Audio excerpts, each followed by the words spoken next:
Greetings, fight fans. This is Nick from Being Boxing News. What a dominant performance by Errol Spence Jr. versus Mikey Garcia. I would like to start off by congratulating both guys. Congratulations, Errol, on your victory. Mikey, hell of a heart. Thank you for taking that challenge. Not many would have. I got to give you that. But let's start off by saying it was a very, very great fight. Wasn't competitive. It didn't look competitive at all. Errol Spence dominated the fight from round 1 all the way to round 12.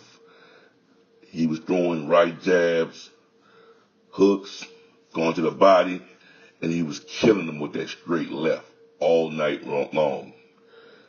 I didn't see that Mikey Garcia threw many punches throughout any round. When he did throw some punches, he threw a small flurry towards the end of the round, and that would be it.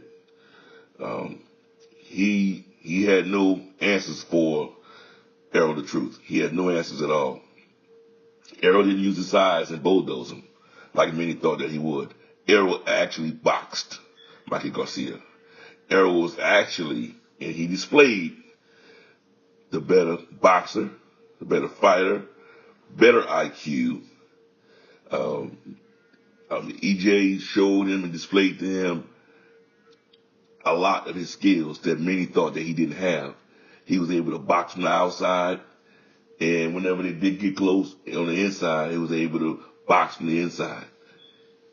EJ was the counterpuncher throughout the fight. I mean, he was countering Garcia. It was some devastating blows to the head and to the body.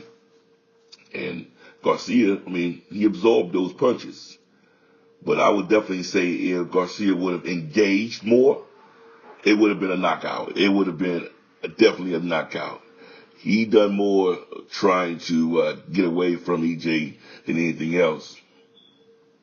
EJ broke down Mikey. I mean, round 1, I'll say round 2 was like a fill-out, both fill-out rounds. I still gave him to Errol Spence. Round 3, all right, he got a little bit more engagement with both fighters. Both landed some counters. But see, after round 5, it was Errol Spence all the way. I mean, boxing him, outboxing him, taking him down. I mean, he was just breaking him, taking him apart. And like I said, it was a stellar performance. You know, Mikey couldn't even get in rhythm throughout the fight. Every time he would try to get in rhythm, Errol will stop his rhythm with that jab. He was jabbing him all fight. Great jabs. I have to give it to him. So those of you out there who thought that Errol Spence couldn't box, there it is on display. All those naysayers, you know, there it is. Y'all saw. Definitely, I would say we got to put Errol Spence Jr. on the pound-for-pound list. He definitely deserves so. He was a very great fighter. He was faster, stronger, smarter, had more skills than Mikey. He was the better boxer last night. He landed way more punches than Mikey, more power shots, more jabs. I mean, he was touching Mikey up all night. You know, the judges, you know, scored it as a shutout. You know, one judge had it 120-107, and the other 2 judges was 120-108. You know, like I said, dominant performance. I like to congratulate both guys. I was there. I watched the fight. It was lovely. You know, when we scored it, you know, people, myself and people around me, we scored it 120-108.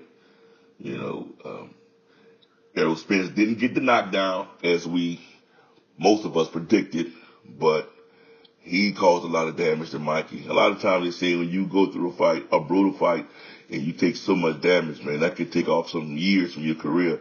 That could really end up hurting you later.